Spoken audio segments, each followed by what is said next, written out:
NDA में मंत्री हैं, क्या उन्होंने मंत्री पद छोड़ दिया? क्या सांसद पद से त्याग पत्र दे दिया? क्या एनडीए से बाहर चले आए? अगर आप एनडीए के घटक दल हैं, घटक दल होने के नाते केंद्र की सरकार में मंत्री हैं, तो उनसे अलग कैसे लड़िएगा? और अलग लड़िएगा तो इसका मतलब है कि भाजपा की सहमति से लड़ रहे हैं। बिहार बदलाव यात्रा के क्रम में जनसुराज के सूत्रधार प्रशांत किशोर बेगूसराय के मटिहानी पहुंचे। वहां पर उन्होंने चिराग पासवान और उपेंद्र कुशवाहा को लेकर बड़ा बयान दिया है। क्या कुछ प्रशांत किशोर का कहना है, पहले उनका बयान सुनिए। बोला है कि बीजेपी के शासनकाल में इलेक्शन कमीशन हाईजैक है, क्या कहेंगे सर आप इस पे? भाई आज सुबह भी मैंने कहा है,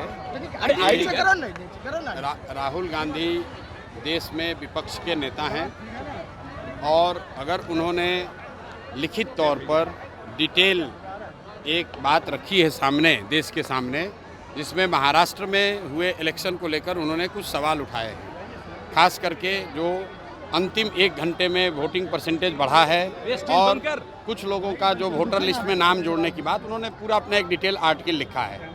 क्योंकि वो विपक्ष के नेता हैं, कांग्रेस विपक्ष की सबसे बड़ी पार्टी है, राहुल गांधी ने ये कहा है, तो लोकतंत्र का ये तकाजा है कि इलेक्शन कमीशन अपनी ओर से वो सारी जानकारी पब्लिक में उपलब्ध कराए, मुहैया कराए, जिससे जनता के हर वर्ग का विश्वास चुनाव की प्रक्रिया में बिल्कुल पारदर्शी है, होनी चाहिए, लोगों का भरोसा होना चाहिए। इसलिए इलेक्शन कमीशन को उसको किनारे खारिज नहीं करना चाहिए, उसका जवाब देना चाहिए, ताकि लोग देख सकें कि राहुल गांधी ने जो बात कही है वो सही है या गलत है।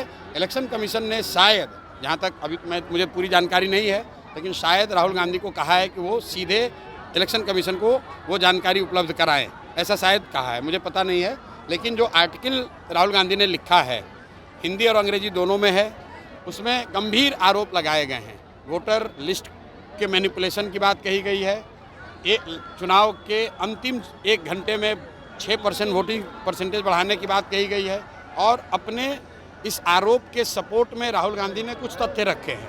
अब इलेक्शन कमीशन की जिम्मेवारी है कि उस तथ्य पर वो बात क्लियर करे, ताकि लोकतंत्र में जो लोग भी हम लोग का यकीन है, सब लोगों का विश्वास लोकतांत्रिक प्रक्रिया और इलेक्शन में बना रहा है। आप कितना सहमत हैं? तेजस्वी यादव तो कह रहे हैं कि बीजेपी के शासनकाल में जो सेंट्रल एजेंसी से वो हाईजैक हो चुकी है इलेक्शन कमीशन। देखिए, मैं ऐसी कोई बात नहीं कहना चाहता हूं जिसके बारे में मेरे पास पुख्ता जानकारी नहीं है।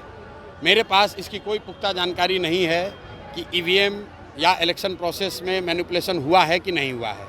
लेकिन अगर लोकतंत्र में, देश में विपक्ष की सबसे बड़ी पार्टी कांग्रेस और उसके नेता ऐसा कह रहे हैं और अपने हिसाब से उन्होंने कुछ तथ्य या प्रमाण रखे हैं, तो उस पर चर्चा होनी चाहिए, इलेक्शन कमीशन को उस पर जवाब देना चाहिए।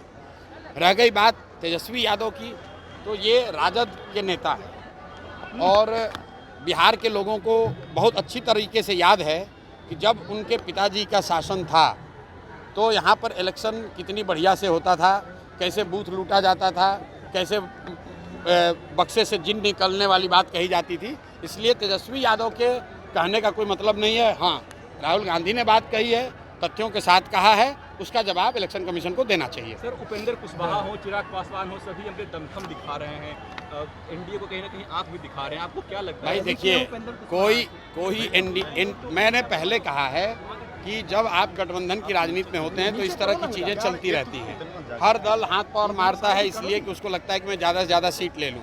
लेकिन जो ज़मीन की स्थिति है, जो एनडीए है, उसका प्रमुख दल भाजपा है और भाजपा के 2 नेता, माननीय प्रधानमंत्री मोदी जी और अमित शाह, वो जो निर्णय लेंगे वही सारे लोग मानेंगे, चाहे ये जितना उछल कूद मचा लें, जितनी बात कह लें, अल्टीमेटली वही होगा जो भाजपा तय करेगी। उसी तरीके से दूसरे साइड जो यूपीए राजद गठबंधन है, उसमें वही होगा जो लालू जी तय करेंगे। कांग्रेस ने बहुत हाथ पांव मारा। आप अभी हम लोग बेगूसराय में हैं, यहीं के कन्हैया कुमार हैं, आए थे कुछ दिन यहाँ पर घूमना शुरू किया था। आप लोगों ने सवाल पूछा, अरे भाई कन्हैया कुमार आए हैं, कांग्रेस क्या तेजस्वी को चेहरा मानेगी नहीं मानेगी? उस समय भी मैंने कहा, अरे भाई जब तक लालू जी का दम है, जब तक राजद का शासन है, तो इसमें ये कोई सवाल नहीं है कि उसका चेहरा कौन होगा।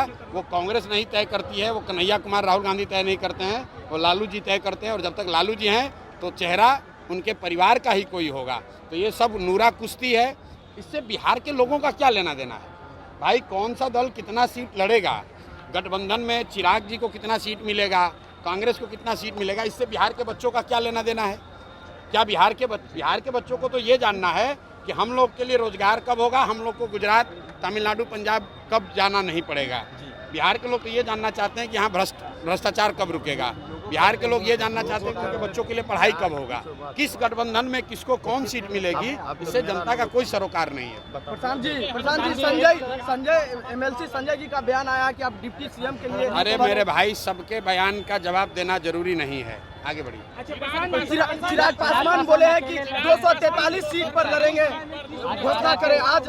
अभी मैंने जवाब दे दिया। चिराग पासवान एनडीए में मंत्री हैं, क्या उन्होंने मंत्री पद छोड़ दिया? क्या सांसद पद से त्याग पत्र दे दिया? क्या एनडीए से बाहर चले आए? अगर आप एनडीए के घटक दल हैं, घटक दल होने के नाते केंद्र की सरकार में मंत्री हैं, तो उनसे अलग कैसे लड़िएगा?